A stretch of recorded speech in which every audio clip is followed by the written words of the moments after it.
यमामा और गिरदोनिवाह के लोगों ने इतनी कत्ल गारत कभी नहीं देखी थी। ये तो कहर नाजिल हुआ था, घर घर मातम हो रहा था। इस भयानक सूरत हाल में लोग उस गैबी कुव्वत के आगे सजदे करना चाहते थे जिसने उन पर कहर नाजिल किया था। मुसलमानों की फौज में कुरान के हाफिज और कारी भी थे। उन्होंने लोगों को आयातें पुरानी सुनाकर बताना शुरू कर दिया कि उन्हें तबाह करने वाली गैबी ताकत क्या है। मौरिख लिखते हैं कि बनु हनीफा के जो आदमी भाग गए थे उनकी तादाद कमोबेश 20,000 थी। वो यूं लापता हुए कि इधर उधर छुप गए थे। मुसलमान उन्हें ढूंढ ढूंढ कर ला रहे थे। वो भी खौफजदा थे। वो नादिम भी थे कि उन्होंने एक झूठे नबी के हाथ पर वैद की जिसने उन्हें कहा था कि उसे खुदा ने ऐसी ताकत दी है कि फतह बनु हनीफा की ही होगी और मुसलमान तबाह हो जाएंगे। उन्हें तबलीग की या इस्लाम के तफसीली तारुफ की जरूरत नहीं थी। उनमें से बेशतर ने अज खुद इस्लाम कबूल कर लिया। मुजा बिन मुरारा बनु हनीफा की सरदारी में मुसलमा कज़्ज़ाब का जानशीन था। उसने देखा कि उसका कबीला धड़ाधड़ इस्लाम कबूल करता जा रहा है, तो इससे उसे ये इत्मीनान हुआ कि खालिद रज़ियल्लाहु अन्हु के दिल में उसके खिलाफ जो खौफ की थी वो निकल गई है। बनु हनीफा के लोग चौक दर चौक खालिद रज़ियल्लाहु अन्हु के पास बैत के लिए आ रहे थे। खालिद रज़ियल्लाहु अन्हु ने उनमें से चंद एक सरकर्दा अफराद का एक वफ्द तैयार किया और उन्हें खलीफतुल मुस्लिमीन के हाथ पर बैत के लिए मदीना भेज दिया। खालिद रज़ियल्लाहु अन्हु को ये जंग बहुत महंगी पड़ी थी। कदीम तहरीरों और दीगर जराए से पता चलता है कि खालिद रज़ियल्लाहु अन्हु को इतने बड़े लश्कर पर फतह हासिल करने की तवक्को कम ही थी। उन्होंने ये अल्लाह के भरोसे और अपनी जंगी काबिलियत के बलबूते पर लड़ी थी। उनके आसाब थक कर चूर हो चुके थे। इस जंग की खूनरेजी का अंदाजा ये है कि बनु हनीफा के 21,000 आदमी मारे गए थे। जख्मियों की तादाद अलग है। उसके मुकाबले में शहीद होने वाले मुजाहिदीन की तादाद 1,200 थी। इनमें 300 शहीद कुरान के हाफिज थे। यहाँ ये अमर काबिल जिक्र है कि जब खलीफा अबू बकर रज़ियल्लाहु अन्हु को इत्तला मिली कि शहीदों में 300 हाफिज कुरान थे, तो उन्होंने ये सोचकर कि जंगों में कुरान के तमाम हाफिज शहीद हो सकते हैं, हुक्म दिया कि कुरान एक जगह तहरीर में जमा कर लिया जाए। चुनांचे पहली बार कुरान को उस शक्ल में जमा किया गया जो आज हमारे सामने है। जंगी यमामा के बाद खालिद रज़ियल्लाहु अन्हु की कैफियत ये थी कि जिस्मानी और ज़हनी लिहाज से शल हो चुके थे। लैला उनके थके मांदे आसाब सहलाती थी। मौरिखों ने लिखा है कि किसी भी जंग में मुसलमानों का इतना जानी नुकसान नहीं हुआ था। अब एक ही बार 1,200 मुजाहिदीन शहीद हो गए तो बाकी मुजाहिदीन पर जैसे गम के पहाड़ आ पड़े। खालिद रज़ियल्लाहु अन्हु दुख और गम को कबूल करने वाले नहीं थे। अगर वो मरने वालों का मातम करने बैठ जाते या दिल पर गम तारी कर लेते तो सिपाह सालारी न कर सकते। उन्हें आगे चलकर इराक और शाम फतह करना था। उन्हें इर्तदाद को कुचलकर इस्लाम को दूर दूर तक फैलाना था। इसलिए वो अपने आप को रंजो अलम से आजाद रखते। लैला ने खालिद रज़ियल्लाहु अन्हु से कहा, वलीद के बेटे, मैं तुम्हें इस अजीम फतह पर एक तोहफा देना चाहती हूँ। खालिद रज़ियल्लाहु अन्हु ने कहा, क्या अल्लाह की खुशनुदी काफी नहीं? लैला ने कहा, वो तो तुम्हें मिल गई है। तुम अल्लाह की तलवार हो। मैं इस दुनिया की बात कर रही हूँ। तुम बहुत थक गए होगे। खालिद रज़ियल्लाहु अन्हु ने पूछा, तोहफा क्या है? लैला ने कहा, मुजा बिन मुरारा की बेटी। तुमने उसे नहीं देखा? मैं उसके घर गई थी।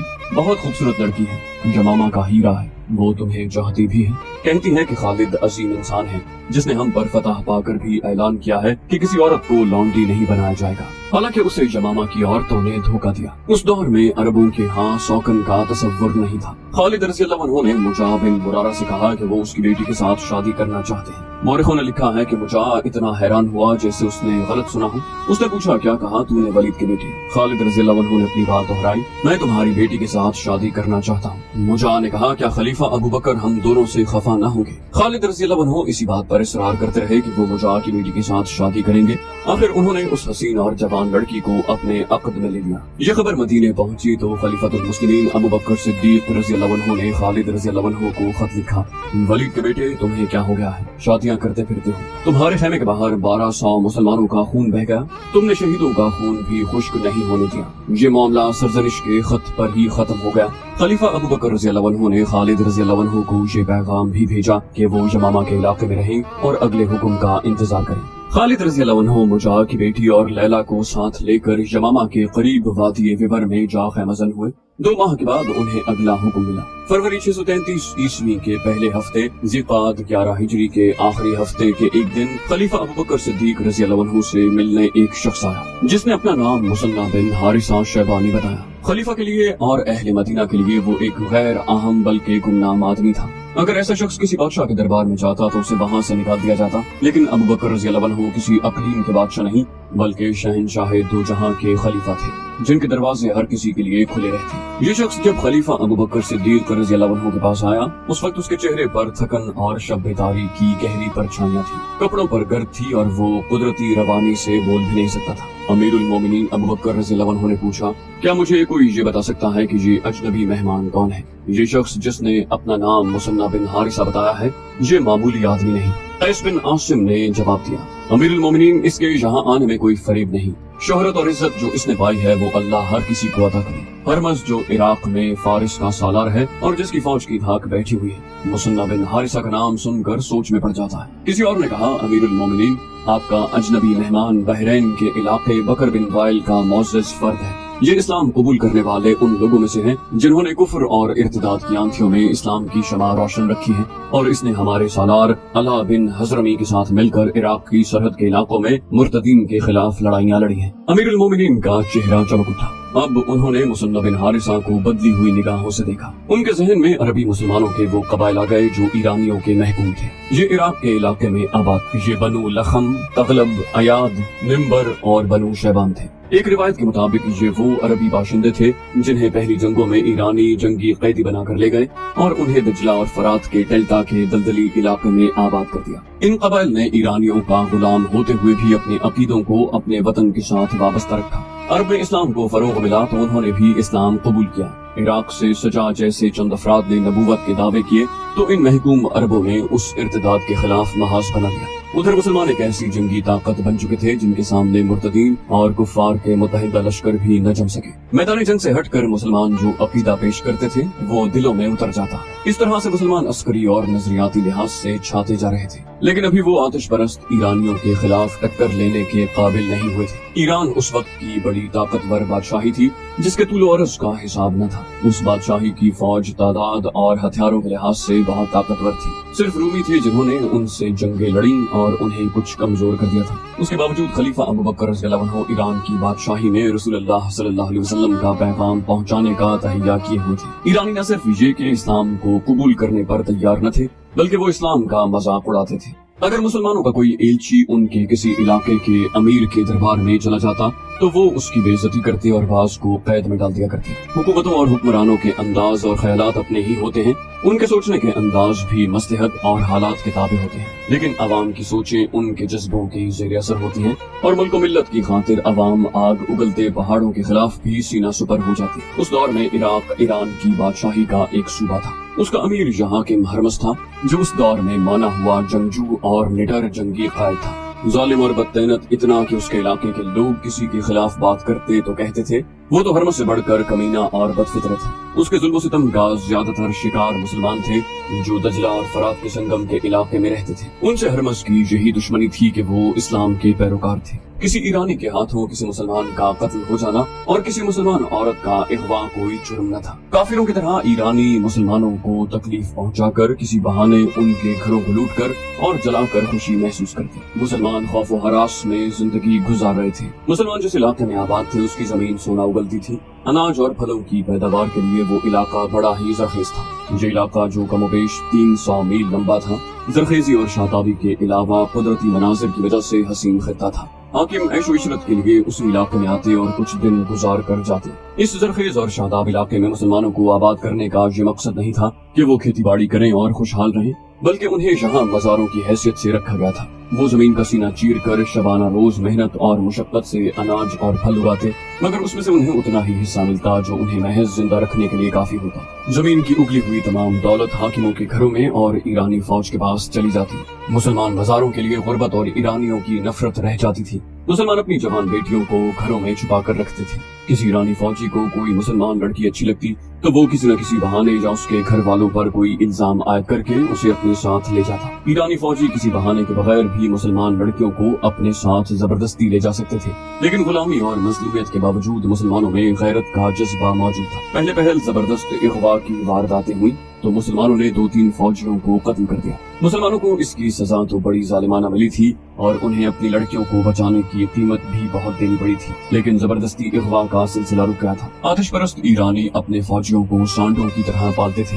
हर सिपाही इस किस्म की जर्रा पहनता था कि सर पर आहनी जंजीरों के खोद और बाजुओं पर धात के खोल इस तरह चढ़े हुए होते कि बाजुओं की हरकत में रुकावट नहीं होती थी। उनकी टांगों को भी बड़े सख्त चमड़े या किसी धात से महफूज किया होता था। असलहा इतना कि हर सिपाही के पास एक तलवार, एक बर्छी और एक गुर्ज होता। गुर्ज पर ईरानी सिपाही खास तौर पर फख्र किया करते थे। इन हथियारों के अलावा हर सिपाही के पास एक कमान और तरकश में 30 तीर होते थे। उन्हें ऐशो इशरत, खाने पीने और लूट मार की खुली इजाजत थी। वो जुर्रत और अस्करी महारत में काबिल तारीफ थे। उनकी कमजोरी सिर्फ ये थी कि वो सिर्फ आमने सामने की लड़ाई लड़ सकते थे और लड़ते भी बेजिगरी से थे। लेकिन इतना असलहा उठाकर वो फुर्ती से नकलो हरकत नहीं कर सकते थे। किसी दस्ते या जैश को फौरन एक जगह से दूसरी जगह जाना पड़ता तो वो मतलूबा वक्त में नहीं पहुंच सकते थे। इतने ज्यादा हथियारों का बोझ उन्हें जल्दी थका देता। अलबत्ता उनकी तादाद इतनी ज्यादा थी कि उनकी सुस्त रफ्तारी की कमजोरी को छुपा लेती। दजला और फरात के संगम के इलाके के जुनूब में उबला एक मकाम था जो इराक और अरब की सरहद पर था। उस जमाने में उबला एक शहर था। उसके इर्द गिर्द का इलाका शादाब और सरसब्ज था। वहाँ बड़े खूबसूरत जंगल और हरी भरी पहाड़ियाँ थी। ये तारीखी अहमियत का इलाका था। आज भी वहाँ खंडरात बिखरे हुए हैं जो बज़बान खामोशी तारीखी कहानियाँ सुनाते हैं। हर कहानी इबरतनाक है। उस खित्ते में उन कौमों की तबाही और बर्बादी के आसार भी मौजूद हैं जिन्होंने ऐशो इशरत को जिंदगी का मकसद बना लिया था और रियाया को वो इंसानियत का दर्जा नहीं देते थे। खुदा ने उन्हें राह मुस्तकीम दिखाने के लिए पैगंबर भेजे और उन लोगों ने पैगंबरों का मजाक उड़ाया और कहा कि तुम तो हम में से हो और दुनिया में तुम्हारी हैसियत और तुम्हारा रुतबा भी कोई नहीं, फिर तुम खुदा के भेजे हुए पैगंबर किस तरह हो सकते हो। आखिर खुदा ने उन्हें ऐसा तबाह बर्बाद किया कि उनके महल्लात और उनकी बस्तियों को खंडर बना दिया। खुदा ने उनका तफसीली जिक्र कुरान में किया और फरमाया, क्या तुमने जमीन पर घूम फिर कर नहीं देखा कि जो अपनी बादशाही पर इतराते और खुदा की सरकशी करते थे और जो ऊंचे पहाड़ों पर अपनी यादगारें बनाते थे कि उनके नाम हमेशा जिंदा रहे, वो अब कहाँ हैं? अब जमीन के नीचे से उनके महल्लात और उनकी यादगारों के खंडरात निकल रहे हैं। उनके बाद भी पुरशिको शहनशाह आए और एक के बाद एक अपने खंडरात छोड़ता गया। बाबिल के खंडर भी आज तक मौजूद हैं। उस खित्ते में अशूरी आए, सासानी आए और अब जब मदीना में हजरत अबू बकर सिद्दीक रज़ियल्लाहु अन्हु थे।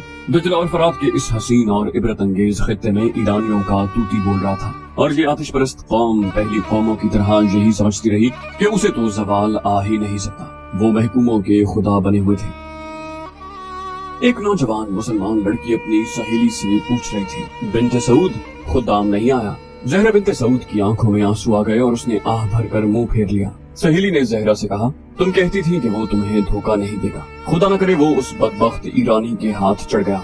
ज़हरा बिन्ते सऊद ने कहा, खुदा न करे वो आएगा। 4 दिन गुजर गए हैं, मैं उस ईरानी के साथ नहीं जाऊंगी। मौत कबूल कर लूंगी, उसे कबूल नहीं करूंगी। खुदा मुझे धोखा नहीं देगा। सहेली ने उसे कहा, ज़हरा, क्या ये बेहतर नहीं होगा कि तुम उस ईरानी कमांडर को कबूल कर लो? तुम्हारे खानदान के लिए भी यही बेहतर होगा। यही है ना कि तुम्हें अपना अकीदा बदलना पड़ेगा। सारी उम्र ऐश तो करोगी। ज़हरा ने कहा, मैंने जिस खुदा को देख लिया है उसी की इबादत करूंगी। आग खुदा ने पैदा की है, आग खुदा नहीं हो सकती। मैं खुदा की मौजूदगी में किसी और की परस्तिश क्यों करूं? सहेली ने कहा, सोच लो ज़हरा, तुम उसे कबूल नहीं करोगी तो वो जबरदस्ती तुम्हें साथ ले जाएगा। उसे कौन रोक सकता है? वो शाही फौज का कमांडर है। वो तुम्हारे खानदान के बच्चे बच्चे को कैद खाने में बंद करवा सकता है। हूँ तो मैं भी मुसलमान की बेटी, मैं अल्लाह की इबादत करती और अल्लाह की ही कसम खाती हूँ, लेकिन अल्लाह ने हमारी क्या मदद की है? क्या तुम्हें यकीन है कि अल्लाह तुम्हारी मदद करेगा? ज़हरा ने कहा, अगर अल्लाह ने मेरी मदद न की तो मैं अपनी जान ले लूंगी और अल्लाह से कहूंगी कि ये ले, अगर मेरे वजूद में जान तूने डाली है तो वापस ले ले। उसकी आंखों से आंसू बहने लगे। ज़हरा अपने जैसे एक खूबसूरत जवान खुदाम बिन असद को पसंद करती थी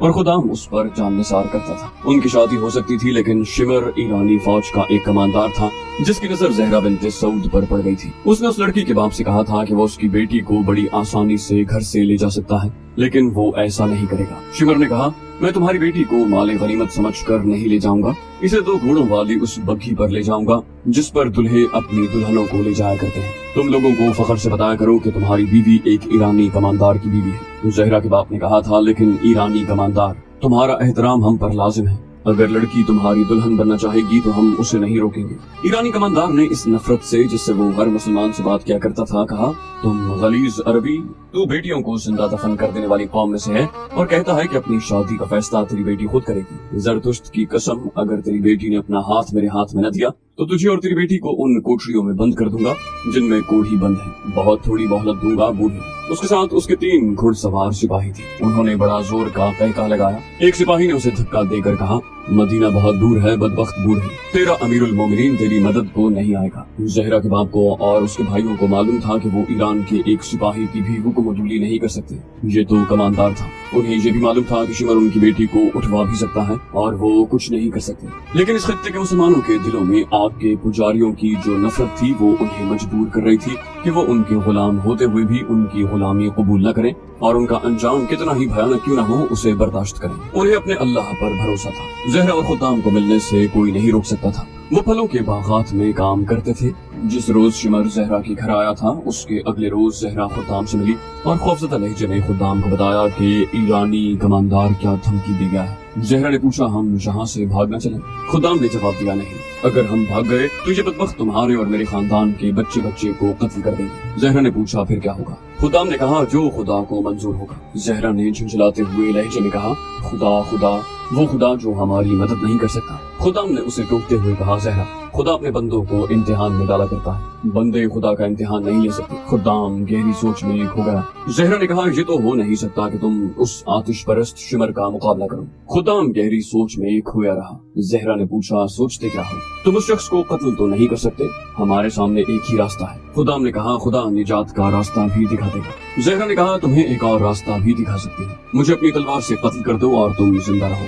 खुदाम ने कहा, थोड़ी सी कुर्बानी दो, मैं उस नफरत का अंदाजा कर सकता हूँ जो शिमर के खिलाफ तुम्हारे दिल में भरी हुई है, लेकिन उस पर ये जाहिर करो कि तुम उसे पसंद करती हो, उसे धोखे में रखो। मैं कुछ दिनों के लिए गायब हो जाऊंगा। जहरा ने पूछा, कहाँ जाओगे, क्या करने जाओगे? खुदाम ने कहा, मुझसे हर बात न पूछो जहरा, मैं खुदाई मदद हासिल करने जा रहा हूँ। जहरा ने उसके कंधे पर हाथ रख कर कहा, खुदा की कसम खुदाम, अगर तुमने मुझे धोखा दिया तो मेरी रूह तुम्हें चैन से नहीं जीने देगी। मैं एक दिन के लिए भी उस काफिर की बीवी बनकर नहीं रह सकूंगी। उसकी बीवी बनने का मतलब ये है कि मुझसे तुम ही नहीं मेरा मजहब भी छिन जाएगा। खुदाम ने कहा, अगर तुम मजहब की इतनी पक्की हो तो खुदा हमारी मदद को आएगा। जहरा ने मायूसी के लहजे में कहा, खुदाम, मैं मजहब की तो पक्की हूँ, लेकिन खुदा पर मेरा अकीदा मुतजलजल होता जा रहा है। खुदाम कुछ और कहने ही लगा था कि बाग में काम करते हुए लोगों में हड़बड़ाहट सी मच गई। 3-4 आदमियों ने खुदाम को पुकारा। जहरा उठी और वहीं से पौधों में गायब हो गई। खुदाम ने उठकर देखा, कुछ दूर पर ईरानी कमांडर शिमर अपने घोड़े पर सवार आ रहा था। उसने दूरही से कहा था कि खुदाम को उसके पास भेजा जाए। खुदाम आहिस्ता आहिस्ता चलता शिमर की तरफ गया। शिमर ने घोड़ा रोक कर दूर से कहा, तेज चलो।